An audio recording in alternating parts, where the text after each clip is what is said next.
Happy Friday, everyone. Yeah, you guys. It is cold out there today. So I have a pretty standard routine. My mother is 83 years old, and so I text her every morning, mostly to make sure she's still alive. It's so dark, Dr. Barnes. No, seriously, we just drove. My brother actually contacts her in the evening, and I contact her in the morning just to make sure she's doing all right. But she's been watching the weather, and she's like saying, "Oh, it's so cold. Are you on campus today? Actually?" I said, "Yeah, it's very nice of you to think about me." She said, "I was mostly thinking about your students." So yeah, thanks, Mom. Yeah, she was very, very concerned about you all having to come to class. But to be honest, I don't really worry about student hardiness. I was walking to faculty senate yesterday, and I'm all bundled up. I've got a big winter coat. I didn't put my gloves on. I was worried about having be cold. My hands were cold, but I was carrying some stuff, and I just watch the student walking around in a t-shirt and shorts. And just like I'm sitting there freezing. I'm like, oh my gosh, it's great to be young. Yeah. So we got some homework today. So yeah, hopefully you found the homework engaging and exciting. Let's go ahead and get to the multiple choice questions before we get to the fun stuff, shall we? I don't know. Does anybody enjoy multiple choice questions? I'm not a big fan of multiple choice questions in general, but I guess they're an acquired taste. It's like coffee. Yeah. Before accepting an audit engagement, a successor auditor should make specific inquiries of the predecessor auditor regarding the predecessor auditor's what? So these are important terms to define. When we're talking about the successor auditor, we're basically talking about us. We're the ones who are coming onto the engagement for the first time. Predecessor auditor is as defined the previous auditor. So what is it that we're going to talk to the predecessor auditor about? Let's just go through the answers. What do you say? One at a time. Awareness of the consistency of application of generally accepted accounting principles between periods. No, that's not relevant. That doesn't have to make any sense. There's no reason we want to. We can determine that ourselves. Okay, we can figure that ourselves. Evaluation of all matters of continuing accounting significance. Okay, no, that's again something we could easily determine if we wanted to read the previous year's financial statements. Opinion on any subsequent events occurring since the predecessor auditor's report was issued. Subsequent events we'll talk a little bit about. That's a little bit outside the scope of what the predecessor auditor does, but we'll talk about our responsibility for that. The answer is no. Understanding is the reason for the change in auditors. We have a winner, mostly because it's the only one left, but that is one that we specifically talked about. We talked about that last Friday as being a responsibility when we communicated previous time. All right, question number 18. A written understanding between the auditor and the entity concerning the auditor's responsibility for fraud is usually set forth in what? Now, you may say, how am I supposed to know this, Dr. Barnes? And the answer is, we only talked about one document in this course or in this chapter that was of relevance. That was the thing called the engagement letter, right? That's the engagement letter. It's the contract between the client and the auditor that we set forth a few things. So there were three sections to the engagement letter that I said you need to remember. What were those three sections again? Those are the objectives of the audit. Okay, the objective of the audit. Then there's management responsibility and auditor's responsibility. Okay. Now, are management's responsibility, auditor's responsibility significantly different? Yes, they are. Management has responsibility for preparation and presentation of the financial statements and for the design, implementation, and maintenance of internal controls. Auditor has to test those things. They're going to check those things to make sure they're correct. We're going to drill a lot more down into detail on that in the rest of the semester, but it's important to remember that now. That management's responsible for creation of these things. Auditors are responsible for checking and make sure they're being maintained properly. 319. If the independent auditors decide that it is efficient to consider how the work performed by the internal auditors may affect the nature, timing, and extent of audit procedures, they should assess the internal auditors what? So it seems like we want to assess all these things. So just circle all four, just circle all four answers and call it good. Has anybody ever done that on multiple choice question? Just circled all four because you couldn't actually determine what it is? Yeah, all right. One of my professors did say if you can provide a reasonable justification for if you circle something, circle it and tell me why you did. And there was reasonable justification for all. All right. So you provided reasonable assurance for your answer. It's like, yeah, auditor gags. What can we say? All right. Actually, only one of these answers is correct. It talks about two of the elements of the three items that we have to assess with respect to internal auditor. So we talked about competence and objectivity of the internal audit function. There was a third one that we also talked about that's not listed here. Which was that? Systematic and disciplined approach, okay? What they're doing makes intuitive sense. You need to remember all three. Competence, objectivity, systematic, and disciplined approach. 320, during the initial planning phase audit, the CPA most likely would. Now, make a note here if you're taking notes, and if you're not taking notes, why aren't you taking notes? So make a note here. So a lot of the questions that we're going to encounter in this course relate to what is the phase of the audit that we are in.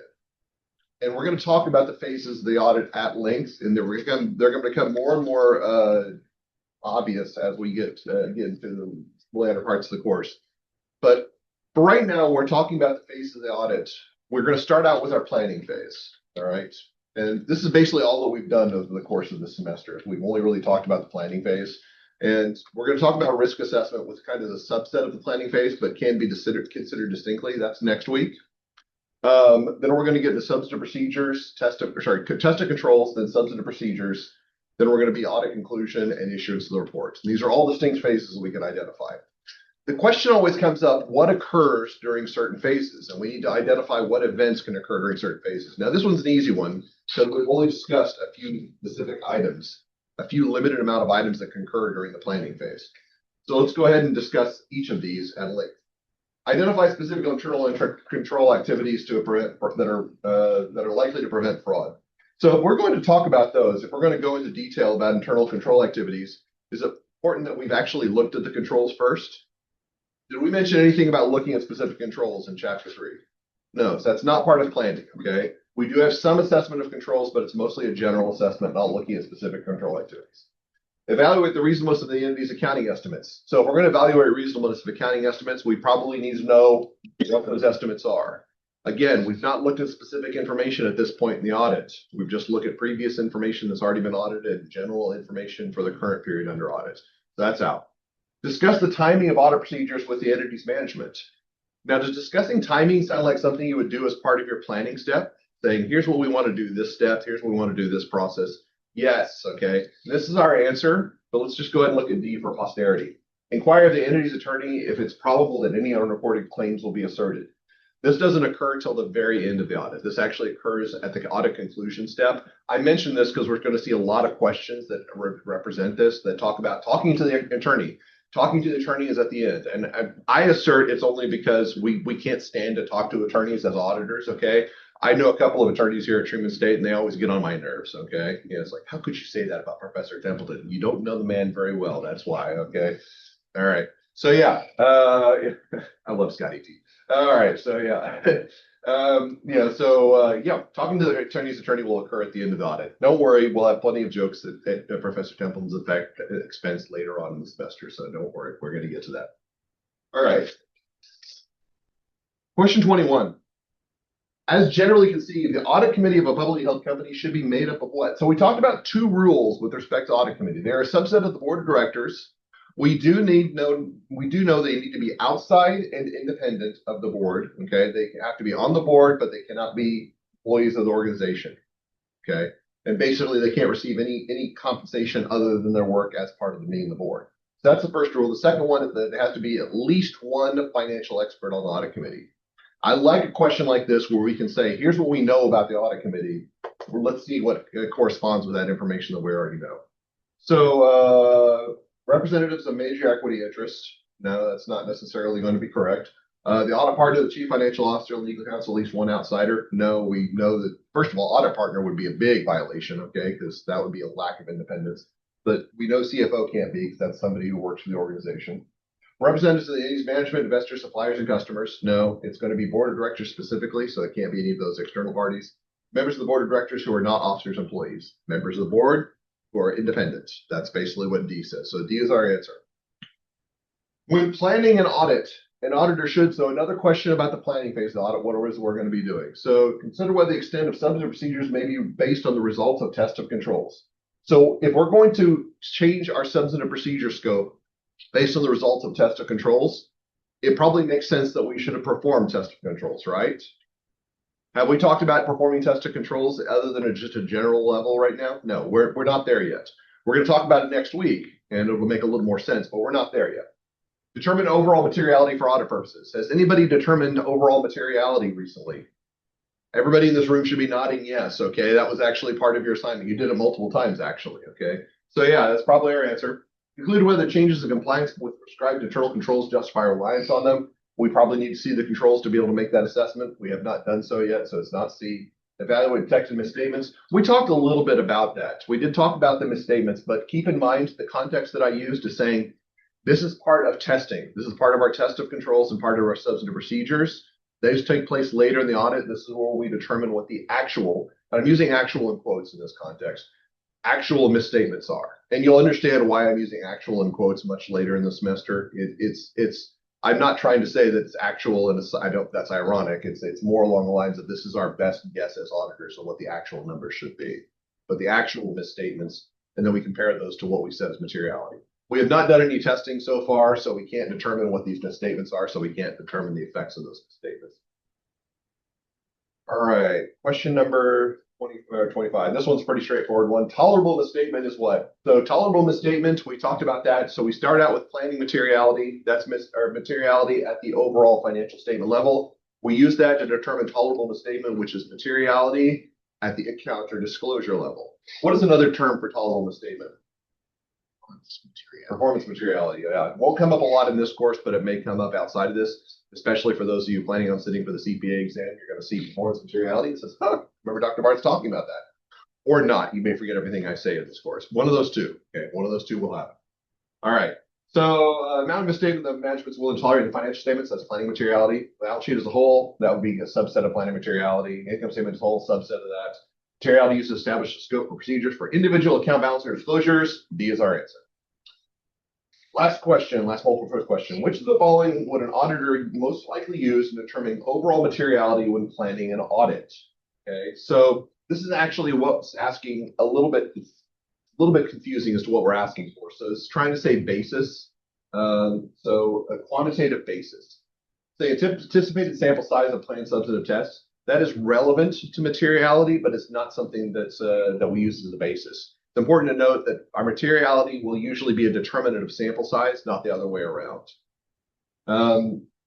Any income before taxes for the period of dates, such as 6 months, that actually sounds like a quantitative basis that we talked about, income before taxes. In fact, that's our answer. Let's look at the rest. Results of test of controls. Again, another phase question. We haven't looked at test of controls, so we can't use that as a basis. The contents of the engagement letter. Now, this is something we have looked at, but at any point in time, did I say the engagement letter has a determination on what we do for materiality? No, and this is an important concept to convey. The engagement letter is a communication to the client. Materiality is kept separate from the client. It's kept private from the client. The client does not know what our materiality assessment is as auditors. We don't share that information with them, okay? And this, again, this may come up later on the semester, but it's important to note materiality is our own determination as auditors. Could the client probably make a good estimate? Probably so. They can make a determination of what they think materiality would be, but it's not going to be the exact amount that we have determined as the audit. All right, speaking of materiality, want to do some more? Let's go ahead and get into some problems, okay? If you don't want to do more, I'm sorry. All right, but let's go ahead and do this. So for the following scenarios, perform the 3 steps in the materiality process. Determine overall materiality, tolerable misstatement, and evaluate the audit findings. Now, I want to make sure you make a note because I did actually specify this in the instructions. Tolerable misstatement in this context is maximum tolerable misstatement, simply because tolerable misstatement will be different for every single account. So I'm just trying to determine one number that we maximum assign. Now, for purposes of this, this is going to be different than what we're going to be doing for the EWC assignment. But let's just go ahead and use 50% as our maximum, as our basis for planning materiality. Tolerable misstatement planning materiality. So whenever we determine what planning misstatement is, we're going to say maximum tolerable planning materiality is maximum tolerable misstatement will be 50% of that. Because dividing by half is much easier than dividing by 3/4. Unless you're just one of those people that's very good about dividing by fractions. If you are, kudos to you. I guess dividing by fractions is the wrong term. I'm saying multiplying by 1/2. That's what I meant. That's what I meant. It's really, really hard when you get older. You make misnomers like that all the time. Okay. Murphy and Johnson is a privately owned for-profit manufacturer of small motors, lawnmowers, tractors, and snowmobiles. The components of the financial statements are income before taxes of $21 million, total assets of $550 million, and total revenue is $775 million. So determine our planning materiality and our tolerable misstatement. So let's go ahead and planning materiality. This should be pretty straightforward. What do we think would be a good quantitative basis to use for this particular company? We got 3 possible options: income before taxes, total assets, total revenues. What's our default? I guess that's a better way, better way to ask. Income before taxes, okay? Now, can anybody look at this and say there might be a reason that we want to use something other than income before taxes? I shouldn't say might. Is there an obvious reason? There's always a might, okay? It's like Dr. Barnes, you're not being very specific. It's like, that's true. There's not an obvious reason why we would differ from that. It says it's a for-profit company, which means income before taxes makes a lot of sense. So let's just go ahead and we're going to say income before taxes of 21 million, which if income before taxes is 21 million, then we're going to use 5% of that, so 1.05 million. Okay. So 5% of 21 million is 1.05 million, which makes overall material, tolerable misstatement easy because we're going to take half of that. So we're going to say $525,000. So applied materiality, 1.05 million, tolerable misstatement, 525,000. Those seem pretty reasonable given our circumstances, given that we have no other information to change our opinion. All right. During the course of the audit, Murphy and Johnson CPA firm detected 2 misstatements that aggregated to an overstatement of income of 1.25 million. So basically what happened is we set our tolerable misstatement, we set our planning materiality, then we moved on with our audit. During our testing, we detected 2 misstatements. Got it. Okay. All right. During our testing, we identified 2 misstatements. Those 2 misstatements in total equal 1.25 million. So the actual misstatements are 1.25 million. Our planning materiality is 1.05 million. What do you all think about that? Do we have a problem as an auditor? Yes, the financial statements are materially misstated. That's basically what this implies. The actual misstatements, again, I'm using actual in quotes, but the misstatements we identified as the auditor are greater than what we can accept from a materiality standpoint. So what are we going to do as an auditor? We're going to storm out of the room and basically just walk out without grabbing our coat and freeze because it's really cold outside. No, what are we going to do? We're going to talk to the client and say, here's what the misstatement we believe exists is. You need to make an adjustment to get at least to below 1.05 million. If possible, adjust that entire 1.25 million. But the client's probably going to say, we don't want to make an adjustment of that size. We want to make an adjustment of exactly 200,000 so we can get to below 1.05 million. That's the negotiation process that occurs. But if the client refuses to make the adjustment, what does that mean? It means that we've got a problem. The financial statements are materially misstated, and we're going to report that in our opinion. All right, scenario number 2. Delta Investments provide a group of mutual funds for investors. Components of the financial statements are income before taxes of 40 million, total assets of 4.3 billion, and total revenues of 900 million. Overall materiality, quantitative basis, okay? So a rule of thumb, again, is income before income taxes. Anybody got a problem with that? Everybody going to fight me on this? Everybody's going to fight me. Everybody else sees them nodding heads. So, yeah, we're going to fight you in the starting price. As you should, okay? Because income before taxes is not appropriate here. Why? Why is it not appropriate? It is the mutual funds. We talked about that briefly, but then also it is just their assets are absurdly larger than their income. Absolutely. Good identification. So if you do the math on this, income before taxes is less than 1% of total assets, which is a huge disparity. So total assets seems like the basis to use for this. When we talked about that for mutual funds, usually some sort of asset basis because they're asset-based entities, okay? So 4.3 billion, we're going to use somewhere between the range of 2.5% and 2% of that. I said basically kind of split the difference and fall kind of in the middle. So if you use 1% of this, then it's going to be 43 million or 43 million. We'll probably don't even number that large. We probably could go with something like 0.5% of that, still have plenty. Okay. So 21.5 million if you use 0.5%. Again, numbers are not really relevant here. We'll see why here in just a second, because this is a really large amount of materiality. Put this in context though. If you had used 5% of income before taxes, what would that number be? Just pull up the calculator. Windows is wonderful. Okay. 40 million times 0.05, $2 million. So even at a very conservative estimate of 0.5% of total assets, that's 21.5 million versus 2 million in materiality. Okay. So I'm going to give you the choice, a materiality of 21.5 million or a materiality of 2 million. Which are you going to choose? Well, I like work, Dr. Barnes, so I want to get more precise. $2 million for me, all right? If anybody wants $2 million, I'm going to give you some extra homework at the end of the day today, okay? Lower materiality is, the more work we have to do as auditors. So we want to make that materiality number as large as we reasonably can, as large as we possibly can, to get to that number. So the larger materiality is, the better off we are. So that's the case. Tolerable misstatement is going to be half of that. Again, it really depends on what you use there.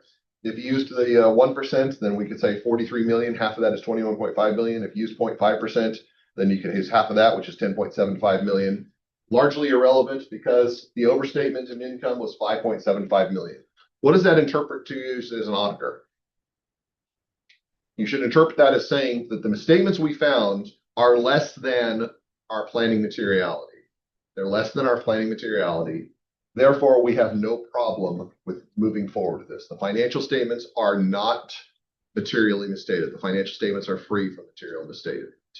That's how you should interpret this particular situation. But it does make a big difference. It does make a big difference.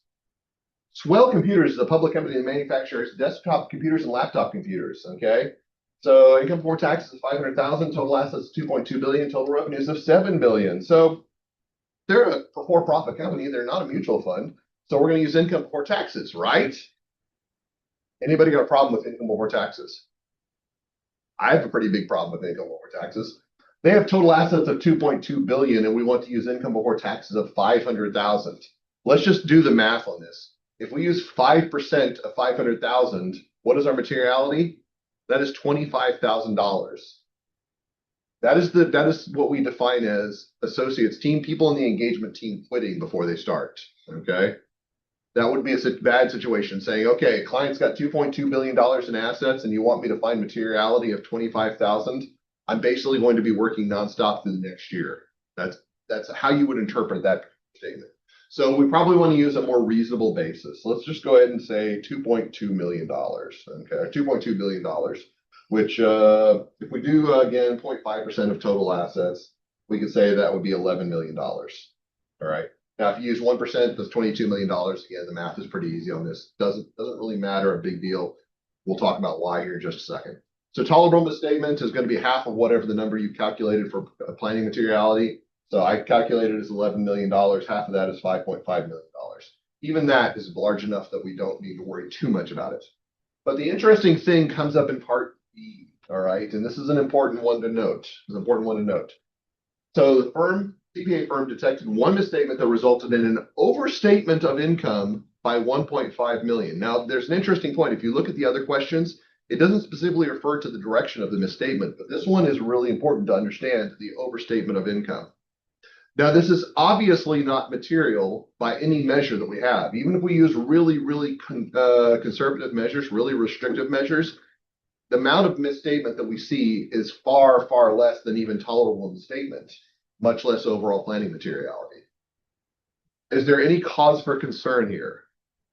There is cause for concern, okay? Obviously, if I stop and ask if there's cause for concern, you should stop and think, why would Dr. Barnes ask that? There must be cause for concern. There is cause for concern, and the answer goes back to qualitative considerations we talked about on Wednesday. So one of the things we're really concerned about is if the income before taxes is really close to zero, and I know $500,000 doesn't seem like it's close to zero. That's like a big thing. As a graduate student, I have $0. If I had $500,000, I would think I would have considerably more. So, as not a graduate, as a college student, I'm too used to dealing with my graduate classes. So yeah, forgive me. I'm teaching 2 graduate classes this semester and 1 undergraduate class. I'm going to make that mistake more than once. So yeah, as a college student, zero and 500 are significantly different numbers. But as a corporation, 0 and 500,000 are practically the same number. More importantly, if I have an overstate of $1.5 million and I determine that overstatement is valid, what does that mean that the client's true profit is? Negative 1 million. Yeah, negative $1 million. Now, even if it's a small amount, is there a big perception difference between a positive company, a company that's in the black, and a company that's in the red? Yes. And that's something we're really concerned about as auditors. If small adjustments would make the client go from a positive income position to a loss position, we need to actually consider that possibility when we're thinking about materiality.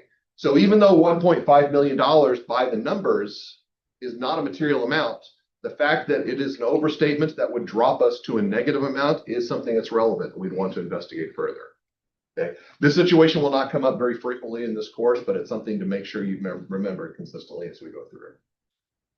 All right, scenario number 4. Emma's Designs is a for-profit clothing manufacturer. The components of financial statements are income before taxes of 3.5 million, total assets of 3.3 million, and total revenues of 95 million. Oh, also it's considered a moderate risk account, but accounts receivable is deemed to have a higher risk of misstatement. So apparently they are a business-to-business company, but they've not done a very good job of integrating with their customers. Accounts receivables are frequently uncollectible, which is something we should know about as auditors. So again, we're going to talk about risk a little bit more next week.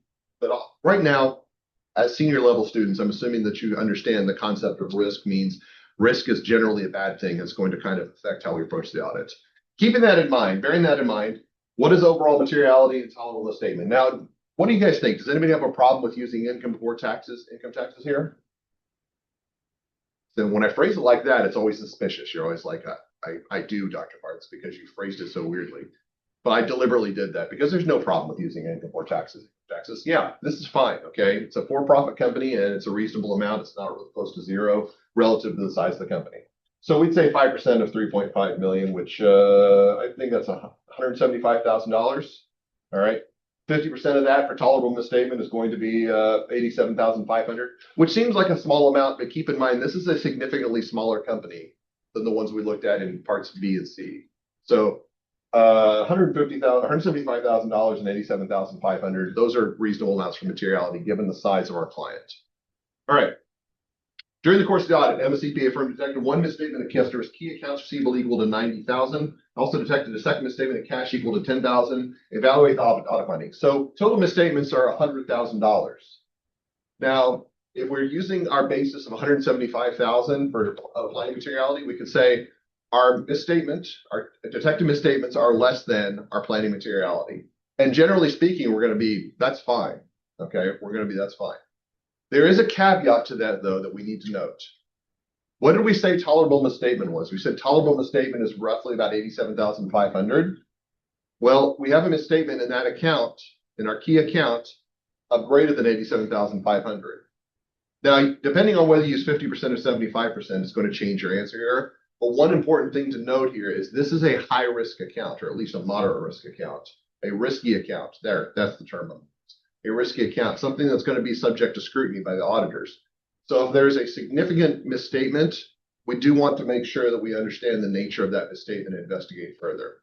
So even though I wouldn't necessarily say the financial statements are materially misstated, this is an area where I would want to provide a little bit more reflection and maybe perform a little bit more work to understand why did one client have a receivable? Well, they're payable. Why do we have a receivable of $90,000 that didn't get collected? So this may be an area of focus, if not necessarily a misstatement. All right.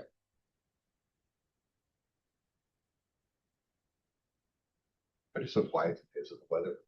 Got to be the weather. No, it's auditing. Okay, yeah. All right.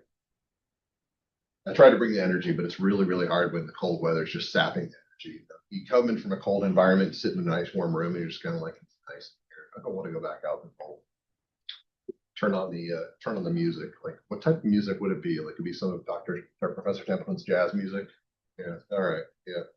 Maybe it's just the dulcet tones of my voice. Anyway.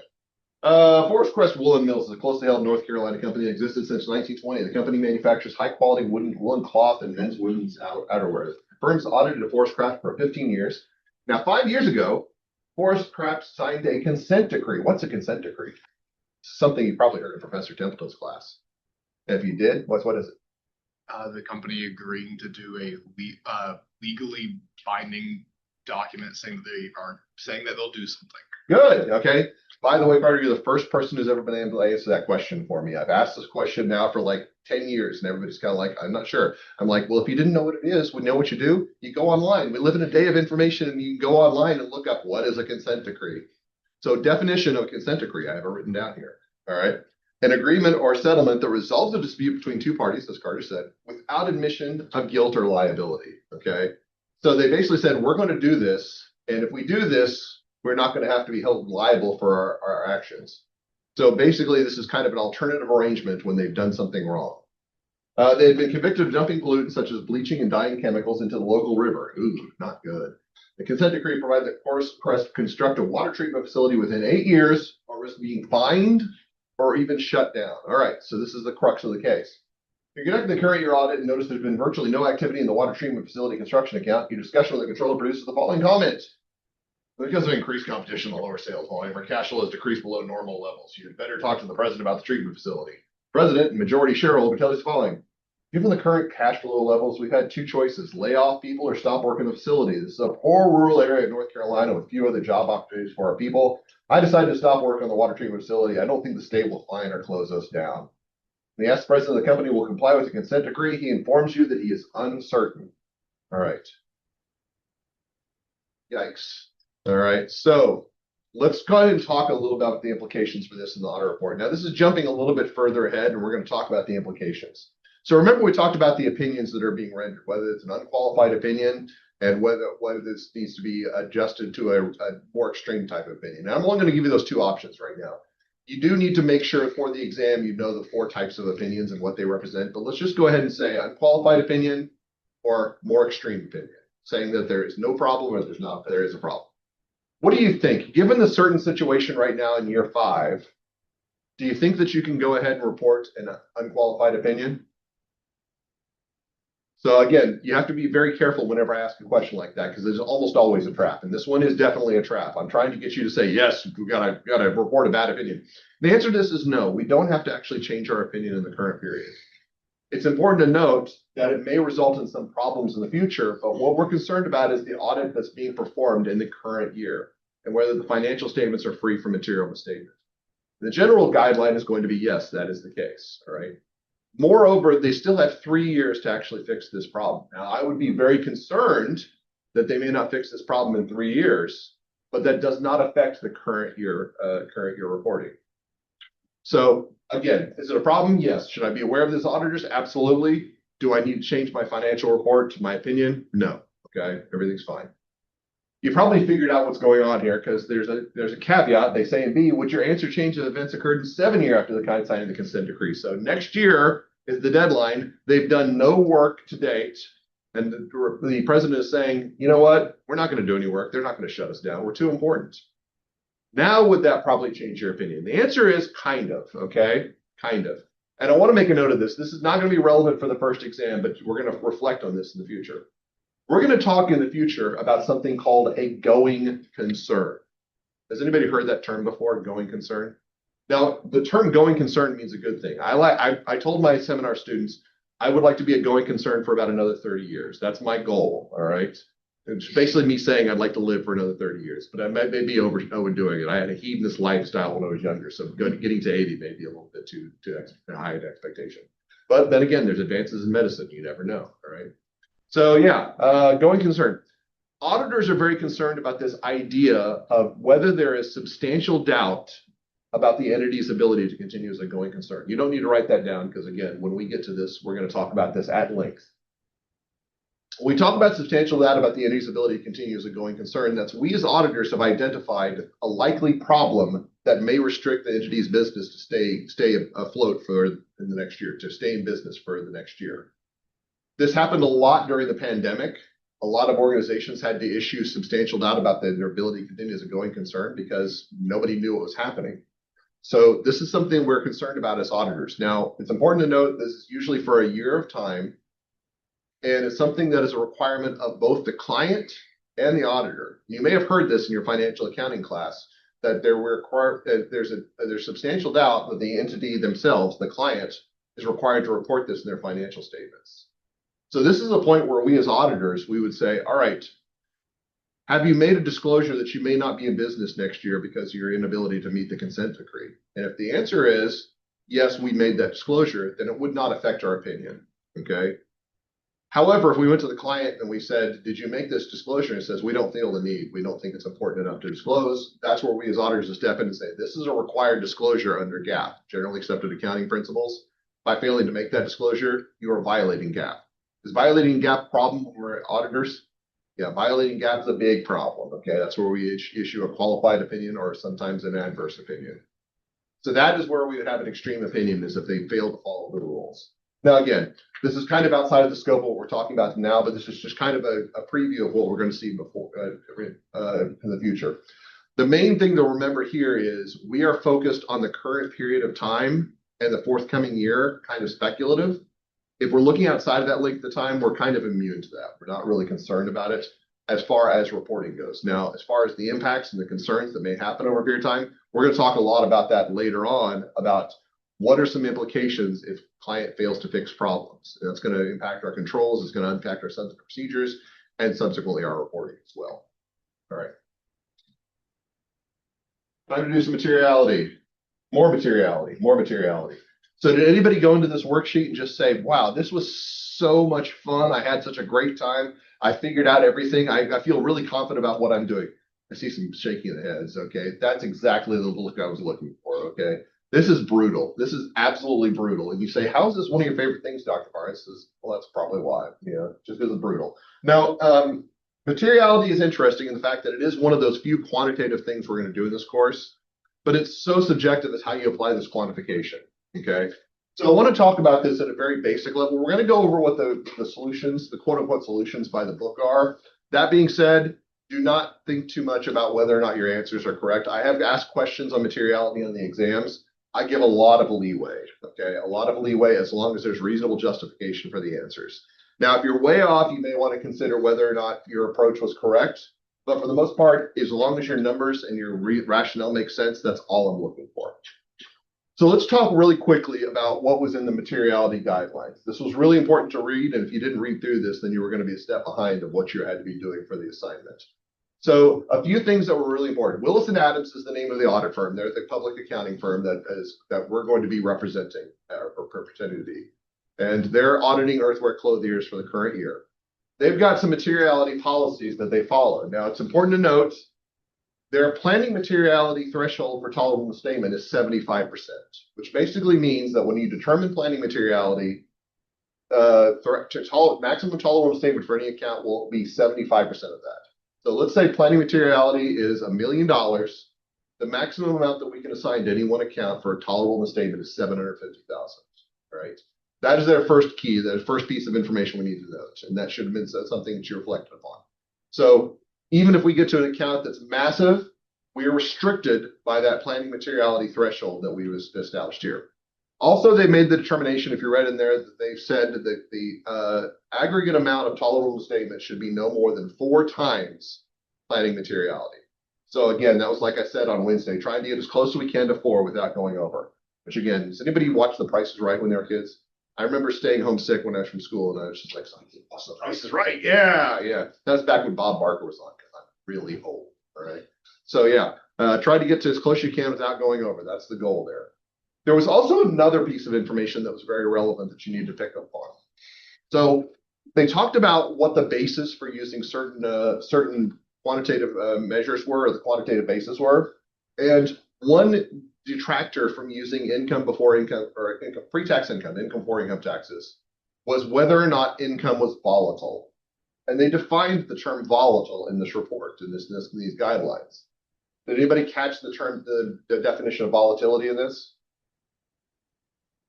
Okay, you wouldn't be the first if you didn't catch it. That's why we're talking about it here. Volatility, by definition of these guidelines, is that numbers go from positive to negative, back to positive, and back and forth. Okay. Now this is really critical because if you look at the information in the income statement here, they've got a little bit of what we would assume is volatility.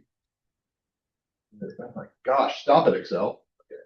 A little bit of volatility in what we're talking about with respect to net income, because it looks like that they were at 30 million in the previous year, then they dropped to 22 million, and they jumped up to 43 million. And if we don't have a clear definition of what volatility represents, we may say those are volatile amounts. Okay, the current period is almost twice of what it was the previous period, and some people might say that's a volatile figure. By definition of the guidelines, though, this is not volatility. All right, this is not volatility. Is that important for establishing our basis? And the answer is there's a reason I went through this whole spiel about this, and the answer is yes. Our default is income before income taxes, or pre-tax income. Okay, is it appropriate to use it for this client? Pre-tax income for this client. They are a for-profit client, so yes, okay, that's possible. and we did not establish any volatility. If we look at their representative pre-tax income to assets, it's not outstanding. So my point is that I think we can use pre-tax income pretty safely on this client. All right. How many of you would use pre-tax income and felt pretty good about it? Okay. Hopefully everybody did. Okay. If you don't feel good about it, I'm sorry. Okay. But yeah, felt for pre-tax income. Now the tricky part is, what is our percentage? Now, what's our default that when we use pre-tax income? 5%. Okay. Could we make an argument for using some number other than 5%? The answer is yes, and the publishers actually do. Now, if you used 5%, that's fine. Okay, I'm not telling you the answer is wrong for 5%. They used a different number than 5%, and the justification is a little bit wonky. Okay, that's the technical term for it, by the way. It's wonky. All right. So pre-tax income, and they use 4.5%. Now, before we talk about the justification, let's see if we can figure out the reason why. Can anybody kind of look at this and understand why we might use a smaller percentage? I will tell you right now, it has nothing to do with risk. It actually has to do with some sort of quantification that's present here. So let's look at what they used for materiality in the previous year. This is their planning materiality in the previous year. It's 1.8 million. Does that number significantly differ from the current year? If we use 5%, like it'd be 3.5 million, it's almost twice as much, which that's kind of a comparability issue. If you remember from financial accounting and for accounting 303, that comparability is a big deal between periods. And when we see numbers that differ by that much, we might want to try to scale those back so that we have some comparability. We're going to talk a lot about comparability a little bit later on in the semester, but we do kind of follow some of the same guidelines right now. Now, it's not required that we do this, but the argument that the book makes is like, let's make this number slightly smaller so that our assessments are consistent with the previous period. That being said, they didn't make it too much smaller. They solely just scaled it back to 4.5%. So if you use 5%, that's perfectly fine. Okay, perfectly fine. All right. Now moving on over here. So we already talked about cash and cash equivalents. We also talked about receivables. The book's answers for this were actually different than the answers that I gave you all because I was just making numbers up as we were going through. So 400,000 and 700,000 seem pretty reasonable. All right. What about prepaid expense? So it says prepaid expenses are not difficult to audit. All right. And we're not going to really get into this until we get into the revenues, or sorry, I guess the expenses section. Actually, it's going to be financial and investing section much later in the semester. But what do you all know about prepaid expenses as accountants? Has anybody ever dealt with prepaid expenses? Like done any accounting work? Like in 220 is like one of the very first things you did in 220? Yeah, I learned about prepaids. So yeah, you all deal with prepaid expenses pretty regularly. Does anybody pay rent? Does your landlord make you pay rent in advance? So, you know, I trust you. I know that you're going to pay rent at the end of the month. You know, like, no, landlords don't trust anybody. Okay. So prepaids are pretty common and pretty straightforward. Did you have any difficulty when you did your first accounting class of learning about prepaids and how to accumulate and how to eventually expense those prepaids? Hopefully not. I'd be worried about you being sitting here if you had trouble with that pretty basic concept. But prepaids are pretty straightforward. We accumulate it as an asset, and then once used, it becomes an expense. Okay. Auditing those is not particularly difficult either. All right. It's pretty easy and straightforward. So we met that number pretty small. All right. Interesting. Something about accumulated depreciation and amortization. Okay. And it's a large amount, relatively large amount, 1.6 million, about almost 100 million in the account. So it's a fairly large account. But it says it's an accounting estimate. It's tested largely via substantive analytical procedure. Now, you don't need to worry too much about this until we get to chapter 5. But let me ask you this question. If I were to ask you to make an estimate for depreciation, how many of you in this room think you could do an estimate for depreciation? Like if I gave you a period of time, like the useful life, I gave you the basis for depreciation, I gave you the value of the asset and the residual value. Could you come up with a depreciation amount? Again, that's something you did in 220. So yeah, hopefully everybody can do that. That's all this is saying, is that we can develop an expectation based on our own knowledge as accountants. And if that expectation is consistent with what we see, we can use that moving forward. So analytical procedure is just an estimate. It's pretty easy to generate based on something that we've already done in the past. All right, and intangibles. How many of you all have an ironclad understanding of intangibles? Raise your hand. If so, I'm going to send you immediately to Dr. Eisen. He's got questions for you, okay? The only person in this entire university who understands intangible assets is Dr. Eisen, and I think he's lying, okay? I don't know, lying. Must be the unique thing. So yeah, this is an interesting one for a couple reasons. First of all, it's not a large account, but there was a significant change from the previous year. So we are, even though we're only signing 300,000 to it, it's a pretty significant side part of the account balance, like 17% of the account balance. So we are trying to allocate a lot there. If intangible activities were much larger, we'd be very concerned because they are difficult to audit because, well, they're intangible. They're hard to understand. This is actually going to become more increasingly more common in the future, simply because of the nature of crypto assets. Does anybody know what crypto assets are being treated for on the financial statements now? Tangible assets. Yeah, intangible assets subject to impairment too. Yeah, or sorry, subject to valuation changes, I should say, because they can go up or down because FASB doesn't know what they're doing. Yeah, that's basically the rule. So yeah, intangible assets certainly problematic. Accounts payable we talked about. It's a large amount. Accrued liabilities. Okay, accrued liabilities and accrued profit sharing. Especially when we say accrued profit sharing, those are one of those things that are really hard. They represent estimates. And then income taxes payable. Nobody understands taxes. I don't care what Dr. Caden and Dr. Deere say, or Professor Greiner. Has anybody had a class with Professor Greiner yet? He's wonderful. He's like the most optimistic, positive person. I don't believe he's in tax. Okay, so yeah. Anyway, so it's not particularly difficult for taxes payable. Actually, I'm making obviously jokes about this, but it's not difficult to compute. But the underlying calculations can be complex, as you all know if you've ever taken a course with Dr. Caden. I think that's probably not till graduate school for most of you, but that's something that you get to look forward to. Anyway, by and large, as long as you provide a justification for your amounts, this is not particularly difficult. And the good news is that you had some information already to provide guidelines for you. But again, what was your goal here? Try to get to 4. Try to get to 4. Now, let's say that you were saying, you're saying to yourself, I'm going to make Dr. Barnes really proud. I'm going to make this percentage right here. I'm going to use much less than this. I'm going to, the amount that I'm going to assign, I'm going to assign like $6,000 here. I'm going to make this proportion like 2. Okay. So you think that you're being really, really efficient. Now you hand this planning materiality guide over to the engagement team. What is your audit engagement team going to say to you? Probably nothing. They're going to be so disgusted with you. They're going to be very, very angry. So when I make these amounts smaller, what does that imply about the amount of work that I have to do in that account? Increases work. We've already established most everybody in this room is not saying that they want to do more work, right? Okay. So that's why we try to get as close to 4 as we can. And you'll notice here that this is a solution. I didn't do the work myself, but this is a solution guide. But you wanted to get to as close to 4 as you can and use the justifications to try to do that. That is what's meant by strategic assessment of materiality, to try to actually give us as much wiggle room as we can so that we have a less than material amount, but we don't have to do an overt amount of work. That's kind of the whole idea of all these materiality exercises that we've been talking about, is that we want to be reasonable in our assessment, but we don't want to have to go overboard in the amount of work that we're performing, the amount of tasks. Trust me when I say that if you go into auditing, you will already have plenty of work, so adding additional work on your plate is not going to be you're going to want to engage in pretty frequently. All right, that does it. We're in for chapter 4 next week. By the way, a real quick note, I've mentioned this already. For our chapter 4 quote unquote discussion, it is an in-class activity. It's worth 5 points. All I ask is that you show up ready to participate. You don't need to prepare anything in class. So if you're concerned about what's happening on Wednesday, just be here and be ready. That's all I'm going to tell you. Have a good weekend. I'm with you.